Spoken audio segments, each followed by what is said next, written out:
on initie tout simplement nos étudiants à lire et à écrire dans leur langue maternelle. Le travail s'arrête là. Maintenant, celui qui veut prendre le relais pour faire une thèse là-dessus, c'est à lui maintenant de travailler en étroite collaboration avec les populations.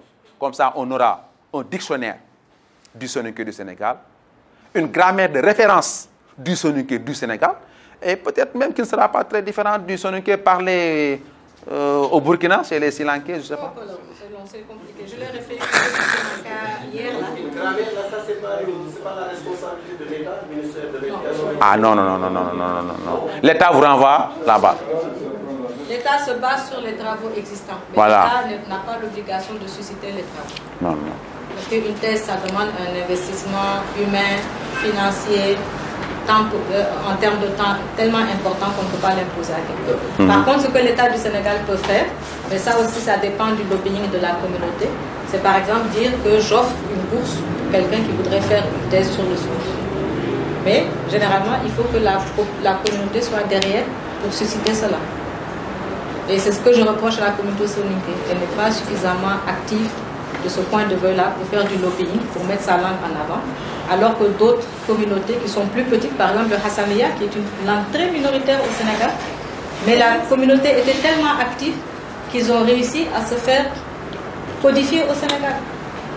Et ils ont plein d'activités qu'ils mènent au niveau étatique, etc., pour que leur langue prenne de plus en plus d'importance au Sénégal, alors qu'ils sont minoritaires, ce qui n'est pas, par exemple, le cas du soninké. Donc, ça dépend vraiment de l'activisme de la communauté en question. Si vous êtes actif, l'État vous accompagne. Mais si vous ne bougez pas, l'État nous... Vous comprenez? Ouais, voilà. Merci beaucoup. En quelque sorte, c'est... Et là, sauf si tu as quelque chose à dire. Oui, je tenais à remercier M. Gaï. Vraiment, je tenais à remercier parce que je ne le connais pas. Ouais. Mais j'ai une fois, je ne sais pas si c'est votre magistère ou pas, on avait une rencontre avec un doyen au niveau de la faculté. Il nous disait au niveau du département de linguistique, le département est prêt pour enseigner donc la langue soninké. S'il faut, pour enseigner la langue, il faut deux choses, les apprenants et un enseignant. Donc il a dit que vous êtes prêts pour dispenser les cours donc, de la langue soninké au niveau du département. Donc je tiens à vous remercier et féliciter. Bon, concernant le nombre de personnes au niveau donc, du département de linguistique, nous on avait mis donc des comités. J'avais une fois dit ça à Kassama, lorsqu'on était à Agistas, j'ai dit donc ça, dans chaque département, d'où chaque département qu'on enseigne donc la langue soninké, on a mis des comités là-bas pour recenser ceux qui sont intéressés pour apprendre la langue soninké. Donc, il y a des comités, ils ont fait un rapport. Chaque département, on a des gens qui sont intéressés pour apprendre. Au niveau du département linguistique, ce qu'il a dit, c'est vrai, on a un homme qui est là-bas, qui veut être donc initié en langue soninké. Donc, de même que les autres départements. Ce que j'ai tenu à préciser, on a mis des comités donc, au niveau de la faculté des lettres donc, pour recenser les soninké qui veulent apprendre donc, la langue. Donc c'est ça. Vraiment, je vous remercie. Non, c'est moi qui vous remercie. Aussi, donc, nous allons collaborer pour continuer donc, ce projet-là, Inch'Allah. Merci beaucoup. Et donc, j'attends avec impatience la personne qui va prendre en charge les enseignements en soninké. Inch'Allah. Voilà, excusez-moi, mais il faudrait quand même que je fasse un témoignage par rapport à Elage que j'ai connu quand il était étudiant et qu'il venait souvent chez nous. On a beaucoup travaillé aussi ensemble. Et je pense que s'il donne sa parole, il faudra lui faire confiance. C'est des gosses qui étaient très polis, très corrects et qui savaient vraiment ménager les grandes personnes et ce qui était autour d'eux. C'est pour cela vraiment, je tiens quand même à te féliciter, à te remercier encore une fois. Mais peut-être aujourd'hui aussi, on est appelé parce que on introduit les langues nationales à l'école. Et pas plus tard que la semaine dernière, on a eu à discuter parce qu'on faisait une autre formation aussi des enseignants du primaire. Et je pense que là aussi, c'est une porte ouverte pour la langue soninké. Et je pense que s'ils s'y mettent, ils arriveront justement avec leur engouement et l'enthousiasme que je vois ici et qu'on a vu ces 2 jours, je pense que ça va les intéresser. De même que la manière dont on a pu avoir aussi d'autres qui nous ont représentés au niveau de l'Assemblée. Ça aussi, vous le savez, il y a les 6 langues qui sont représentées à l'Assemblée. On avait 3 par langue et je pense que c'est des choses aussi qui vont continuer. Donc sur ce, je ne peux que vous remercier davantage et surtout de cette ouverture d'esprit que vous avez par rapport à notre communauté. Et je pense que ça va aller de l'avant. Ne serait-ce que si vous vous rappelez un peu de Mme Bachili. Non, on vous le doit. C'est nous qui revenons et puis on vous le doit. D'accord, merci beaucoup. Donc, Kiani Kismasilla, nga baka bébé tonga ni Madina Ndiaye ga futa no gondi. Commission bi hayna no la kuni bas khaga no gumde aro aussi la diaspora lenke kota way kuni ifan lenke ogari formation de bari initiation donc à la formation à la langue soninké projet nyana ga tonga ni wakadu khalbe donc pour na soninka lemu ni initier soninken ci handi mo ara kharangi mo donc projet be angatu projet khore yani bon o jopé ci daru me daru o riero journée hanan de bari lenkiani o journée lagare donc projet ke giriti mani lenki UNESCO gara xanne ki wutu gar reconnaître igati sonin ka ko in taga nyakalin fa no akanne ki taga nyakalini donc chaque 25 septembre dans le monde donc o ha girita kama avec l'AGISTACH igar conférence organisée conférence qui va tongani l'enseignement et l'écriture donc de la langue soninké donc au étudiant au giri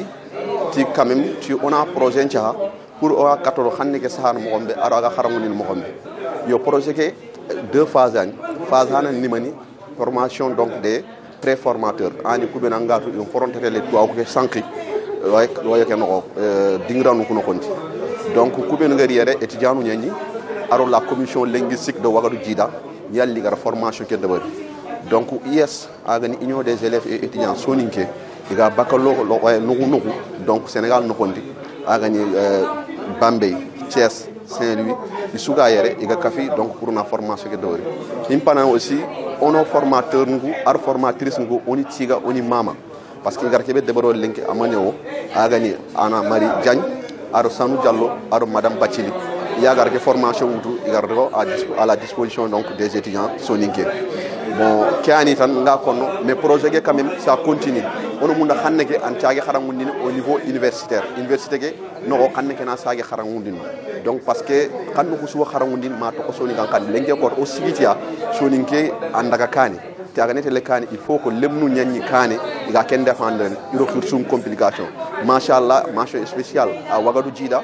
Mention spéciale donc à nos formateurs et formatrices. Mention spéciale à SIAS, Confédération internationale des associations soninké, à l'occurrence président Ousmane Bokar Diagara, à Gopata, à Has Koso, à Ponce.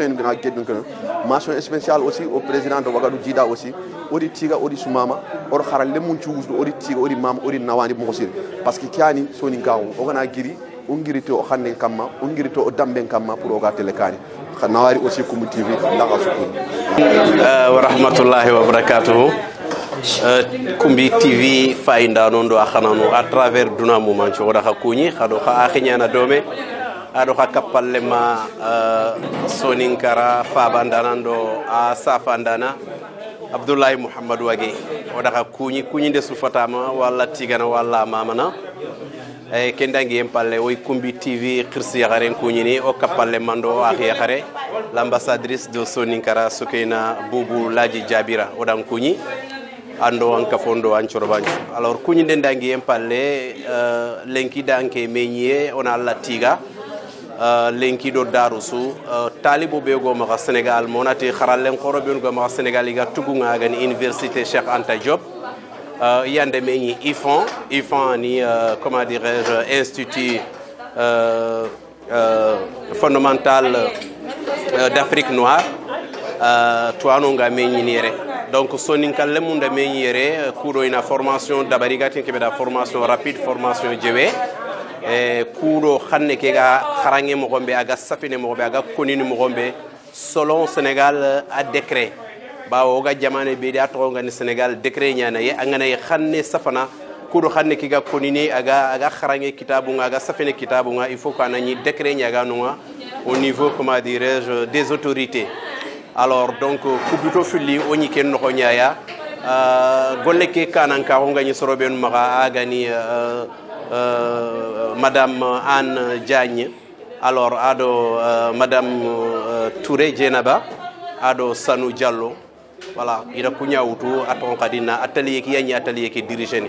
Voilà, au courant kafini en tant que soroben gani igadal la fankane soninka hundangani Abdoulaye Mohamed Wage dans le cadre de Sitou Faretou Doutou. Voilà, Sitou Faretou Doutou hadama remme allanta fofu su yaxe mbagani ni dunay anganta Doutou. Alors xannen ka xarangenda safande wula linginta huntagu man cempinani angana américain ndo européen pay gada milliards no be dépenser xannenga c'est inexplicable arantay konini donc lenki o xanne ke o mata ay kala o ma alla nyaga xanne ke ga kala mais il faut qu'on en grabaso on en ngiri on en cigi surtout oda khairinu filli kita lenki ke glossaire be o gada dabari en soninke avec au niveau de la France surtout comment dirais-je. Voilà, glossaire qui, voilà, hier, ngah yakare, adi nchinyale, voilà. Et que glossaire be hier kundo igada dabari au niveau de la France pour xanne ki xibare. Oda Allah tiga, oda Allah mama. So ni kan xanne nga anan katu xarange France ya, wala France eta nga na ke xanne reconnu. Be ora watini fatambi ne mas so ni ken chama France ya. Mais agana ilenki eta nga do xanne reconnaître agado yime reconnaître que c'est déjà un très grand pas. Et nous devons rendre grâce à Allah subhanahu wa ta'ala. Et d'autre part aussi, on a ngiri, on a nchigi khanne ke sorogonde ndangani. Kumbane fallait si toutefois que, comment dirais-je, l'UNESCO gada o khanne ke, il est reconnu comme une langue qui est parlée à travers le monde entier. Eh bien, on a une journée qui est dédiée à la communauté soninké. Il a autre qu'est-ce que khanne ke, ay kharanga ga safene ba, ay kharanga université ngaba, tugu khoro ngaba. Quelle sera notre réponse?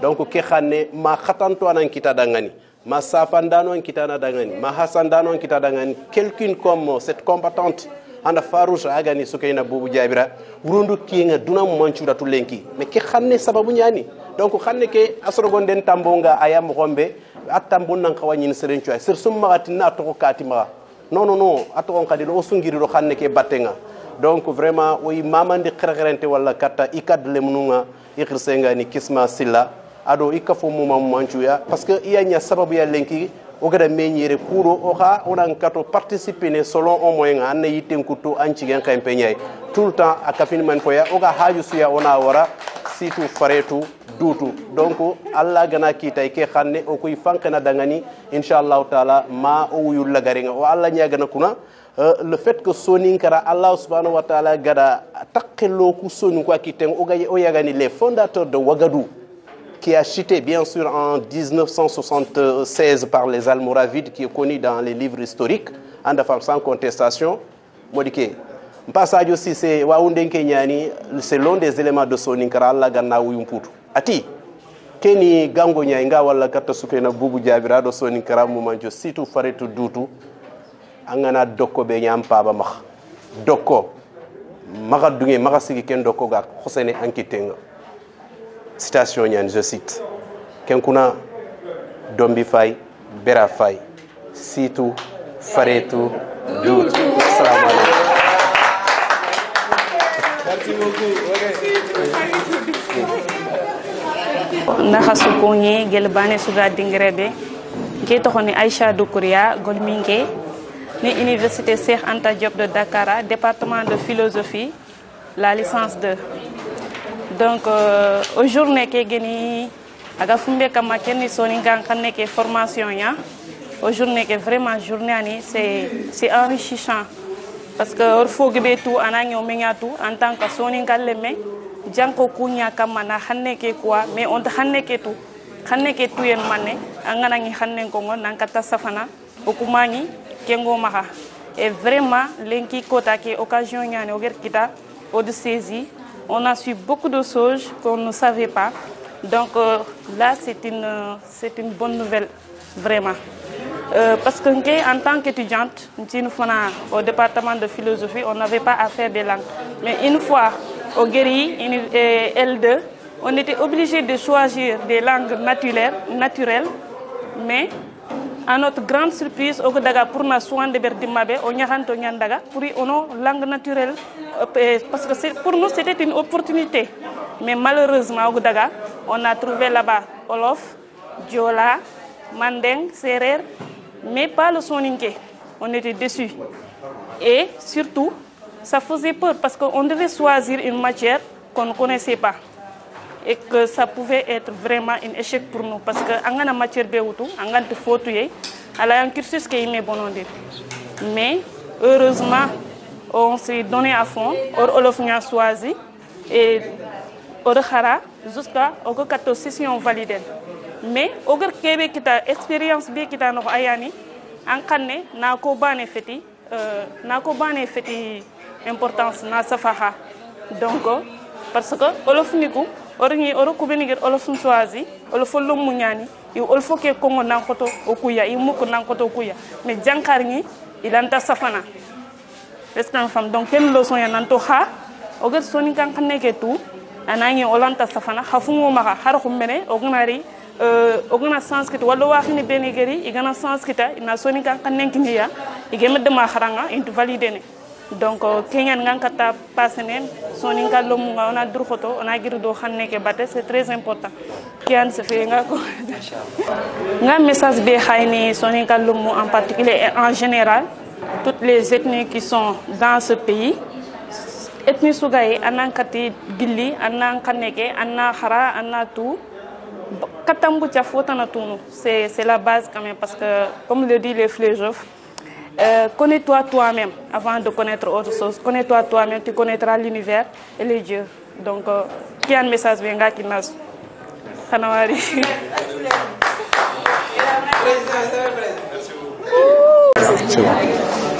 Assalamu alaikum. Je suis Mamadou Diabé Bari. Membre de IS Nohoke. En même temps, Oga Gajangé Bedeberni, Wachakundayani, de promouvoir la langue soninké. Et alhamdoulilah, on a reçu du canet, donc juste que il faut on quitter à Kefi Mara parce que Dalla ou Dalla, donc au collègue à Toko au Kouloumouno Amara, Kenyan Chigi, au Hagaton Angiri, on a reçu du Dema. Inch'Allah, mo continuer.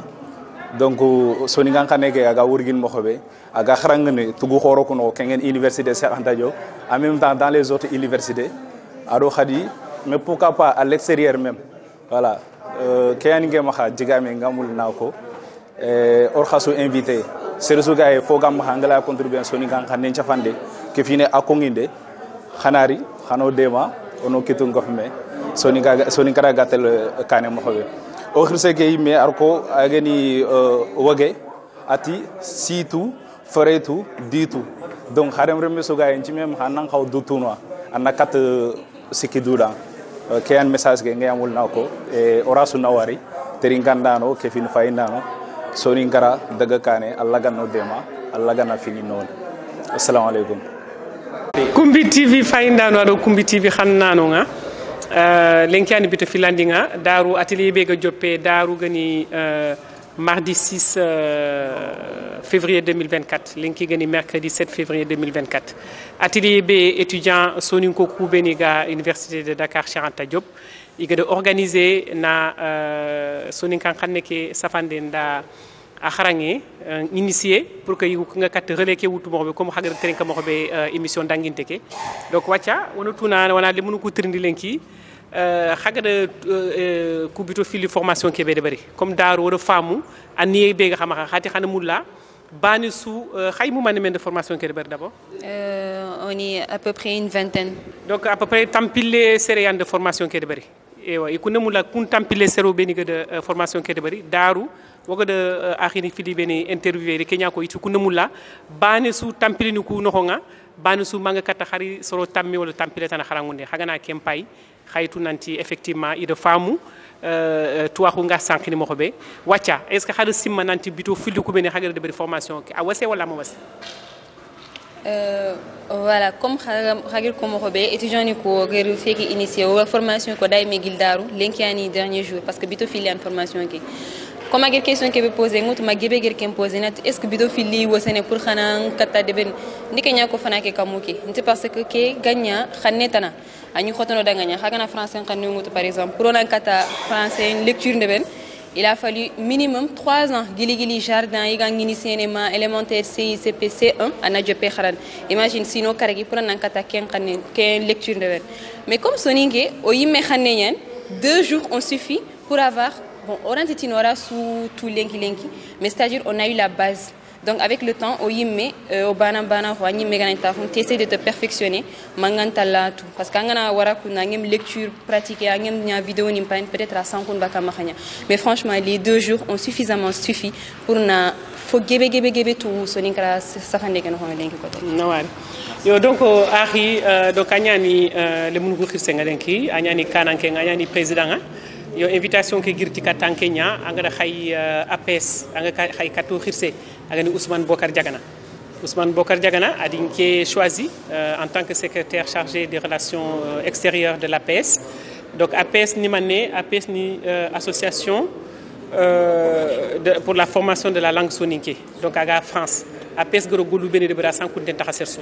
Ado golu gabe de bari ke glossaire be wacha Abdoulaye Mohamed Wagega de awana fatiga aga de présenter haya ay golle ngir si dono nya Ousmane Bokar Diagana aga golle be deberni ku sinosu ado appe soro gili jaaje sumare tan naxate depuis 1979 tan naxate do sino 79 ouais tan naxate ado sino siki à peu près donc il a soni kan xane ki xaranga afay ke nafa begi kité ke ngani ku lo ser ni geri ke ñani ke journée internationale be UNESCO go de riti akité ti Kenya donc wacca anke mbegi ni le munu ko xirse ngani président legi man da xajo fay ma yéré xaga de ke journée organisée na choisi pour que xaga formation ke de berni pour na soni kan xane ke talankara est-ce que APS golle ke de fendi wala est-ce que glossaire ki yani ba wala journée internationale qui est du 25 septembre UNESCO de Nyakabe kini Soninkara. Et avant tout d'abord naka kuni naka remercier na aussi angara kubenu cité ici kubenu gagné ga golnya Soninkara da donc ma lenke kota magari Ousmane Bokar Diagana on a doida kubenu ga bireni on a doida Allah gani dallando ya honkani kubenu gara kité sateke on a ti Allah gana yam bima Allah gana hinne donc ke golle be agaro udité lenke kota oga kanne ke kharangana donc angara ko mo kombe botwani ogo bugutay te aussi sababu wancigi khadi moga taxon lenke kota oga to projet sigini ngato angara simmede o nyoga daga conférence nga agitation ken conférence aussi ora Ousmane Bokar Diagana taxu domi dono donc oga kunin au passage on a félicité on a nawari aussi on a douada aussi donc ken palle hasi a gemu Soninkara igara nyakabe kimeli le 25 septembre 2023 igati na nyakande bari même si c'est pas encore qualifié au niveau amadou taxana mais quand même hubiani aga repousser lenke ko to godi xanne ke on pronta simena kamma asafani mogo ara farangi mogo au niveau universitaire aro à la base aussi donc ken nga lenke ko ta asigi asababu sigi o wara ke projet sigi lenke ko kiani namari o suwande mugudo mais président Kisimasilla aga diga mu ko beniko donc Ousmane Bokar Diagana anda en Corée haga gulu bene debernare impact ndeberi duna nokusu Sénégal yere ado fiso jamanu ko beni sugani membre wonati sias to be gatini fiso sias membre ni ko ga demane su boy mulla keme nanya étudiant ni beni gando ina gol durkoto ina kat relais ke wutu pour que message ni beni fu beni jaaje sumare gede tifi aga kat continuer aga kat sankani do duna nokusu donc kiani waya akhini ndo sumpundo khatinchu mamana waya o khirse mamana porte parole do président Jojo Fenda Tanguja daru ak din khiri ti nawari ndeke do mamande ke waya khirsu yogoni kha mamana dulo fofana kubeni gadi itangutu na khirindi daru na félicitations de bari ak ñime Ousmane Bokar Diagana nanti mission ke be gade khalifinga i nyakhali i so i gade mugu nanti o jofé wado jofandi et puis hakunyi mara impact talal ndebari kha bire ke no wacce mulla kebe kan karangana du présenter xana digal lamanu ko yo katoga assalamu alaykum o jamanji ko ni donc avant tout d'abord on a remercié donc c'est Arokian Soningra Selvegan to Selvegan Sukena Javira now to Kumbi TV voilà donc gadronda ko ben Soninga kan negetan voilà ndoni Demba Traoré Jawaran Kenya ninga en même temps donc ngefini ko fo kebe gani Soningra kharangano ko kharangano tungondo fo khoronga no ko be gani université Cheikh Anta Diop de Dakar voilà donc kebe gi ngara ga no président Kisma Silla donc ga no imanke ngefini commission be ga sikido kharangen tubare ga ga commission pédagogique donc ngesi mana lenki kota ke dado lenki ogi giri activité bede latini nudu tuku kota parce que allantin Soninga na Soninga ngongo mais allantin Soninga safan voilà donc ngesi mana keni initiative syria ak wutit Sénégal bang yes yerno ko ngam kori fiani d'ici 10 ans donc à long terme faut la te gana go 10 ans d'ici 10 ans ketanga ma Sénégal porte nga dengi plateau su anga ni Soninga xane nga sefendo tableau ni donc mission ken Kenya alhamdulillah o gadi yerno ko so royal ko ngati plutôt fil la manian comme o granya khadi Khadija Jabira gira comme robe mais gagna français ngara wal arab o wori élémentaire alla gil fana ma karga sino nakati sino kergi pour na français ngane mo mais kenani mo xane ñang ko déjà fi be gani alini base ni ko amuru grammaire ki do fegi araga sefen mo ko kebe alhamdulillah forman tuike nga o gam koy mission be ko ma ko be ni su tewelenki o xana ya ko mune formateur ni donc roke mission ngini donc ken diga nga kapay donc alla ganna fi ko tendo won soni ko juda amina alors ke ga sikere li ke université no ngalen ki nyaxale ndo so way ñaan bari ke université ke fedde me ñoko ma xayre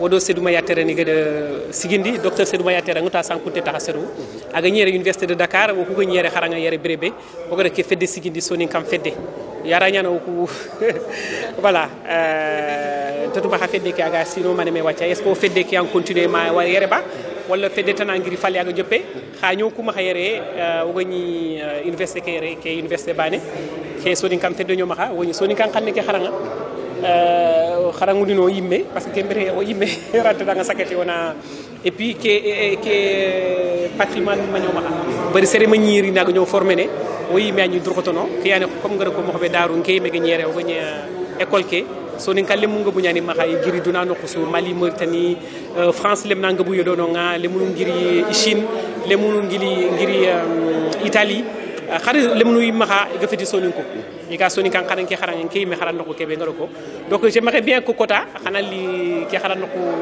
visiter xana organiser xana ri wona xa inviter xana ri xaran ko ke visiter wala kata foyo ko de bari do yo xana war est ce que sere yere diga mega ma nga jokay voilà ki anta nawari de ñani wala xaran bon vent et bonne chance inchallah ça va aller merci.